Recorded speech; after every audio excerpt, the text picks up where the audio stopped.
Commander Marcus Chen had negotiated with 47 alien species during his 12-year career in the Terran Diplomatic Corps. He'd faced down carnivorous hive minds, argued philosophy with silicon-based intelligences, and once spent 3 days convincing a sentient gas cloud that humans weren't just interesting flavored air. But nothing in his training had prepared him for the Ithrani. Ambassador Lyra stood before the observation window of the space station, her form shimmering with that characteristic iridescence that made it hard to focus on her directly. Like all Ithrani, she appeared vaguely humanoid, 2 arms, 2 legs, a head, but the details shifted constantly, as if she existed slightly outside normal spacetime. Beautiful, Marcus thought absently, studying the way starlight refracted through her translucent skin. Like a living prism. Lyris turned sharply, her featureless face somehow conveying amusement. "Careful, human," she whispered, her voice like wind chimes in a storm. "I hear every thought."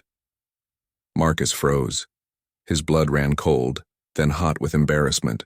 Every xenopsychology briefing, every cultural sensitivity training, every goddamn warning from command flashed through his mind.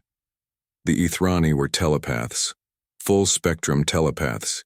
He'd known this. He'd studied this. Ambassador, I apologize." "Don't." Lyris approached him, her movements flowing like water. "Your species always apologizes. It's exhausting." "Of course we apologize. We just—" Marcus caught himself, but too late. "You just broadcast every fleeting notion into the universe," Lyris finished. "Yes, I know. It's what makes you simultaneously fascinating and unbearable." The negotiation was supposed to be simple. Humanity wanted access to the Ithrani jump gate network, which would cut travel time across the galaxy by months. The Ithrani wanted— well, that was the problem. No one knew what the Ithrani wanted.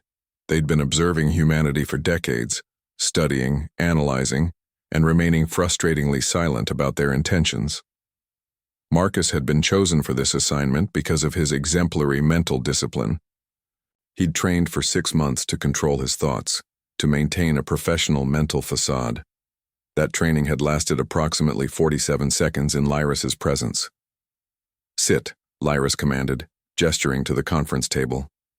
"We should begin. Control. Focus. Think about the treaty. Only the treaty."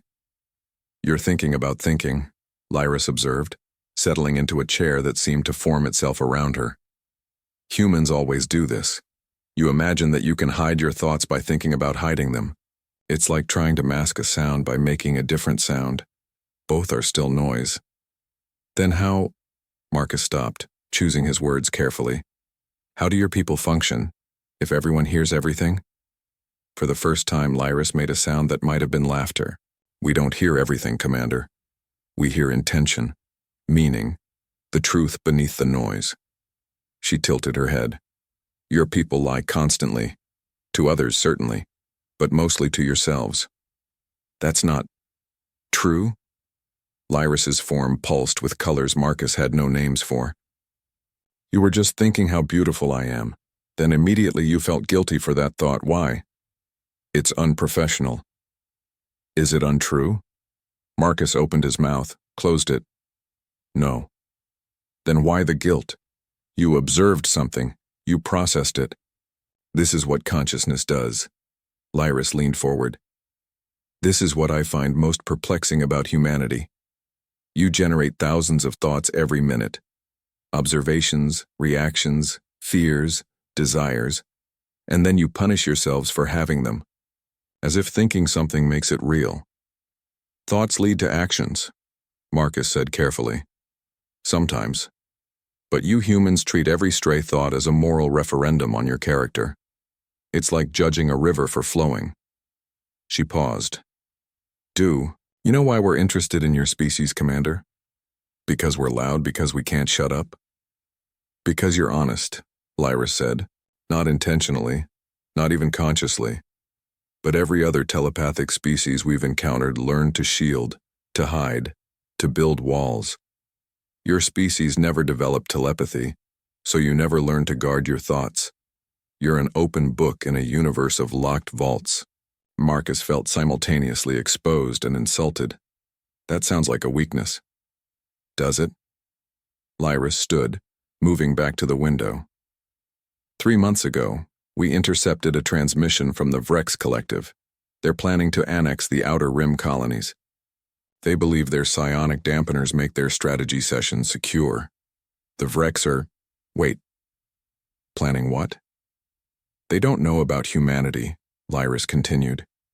They don't know that you have diplomats who can't not broadcast every strategic detail, every tactical consideration, every piece of intelligence they encounter.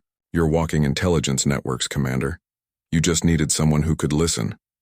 The implications crashed over Marcus like a wave. You want to use us as spies. We want to partner with you.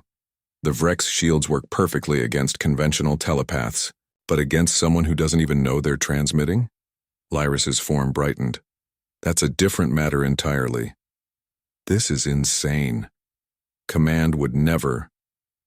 Commander Chen, in the last 5 minutes, you've thought about 17 different topics. You've worried about your sister's medical bills, wondered if you left your apartment lights on, contemplated whether the coffee on this station is truly coffee, and questioned your career choices at least twice. And yet, when I explained the Vrex threat, your immediate thought was about protecting those colonies, not about personal gain, not about how to leverage this information, just protection. Marcus sat back, overwhelmed. You've been testing me.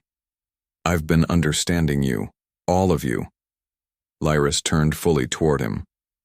Every species we've met builds walls. You humans build windows instead. You're vulnerable, yes, exploitable, certainly, but also authentic in a way the galaxy has forgotten how to be. So what now? Now? Lyris approached the table, and Marcus saw something like determination in her shifting form. Now we stop apologizing for what we are and start using it. You'll teach my people to understand human thought patterns. We'll teach your people to navigate them deliberately. Together, we might actually save some lives. Marcus took a deep breath. This is crazy. This is brilliant. This is terrifying. Can I trust her? Can I trust myself? Did I really leave those lights on? Yes to the first 3, Lyris said, almost gently. As for trust, you're thinking that right now. That's answer enough. She extended a hand that solidified just enough for him to shake. Shall we begin? Marcus gripped her hand, feeling warmth and static, and something indefinable. For once, he didn't try to control his thoughts.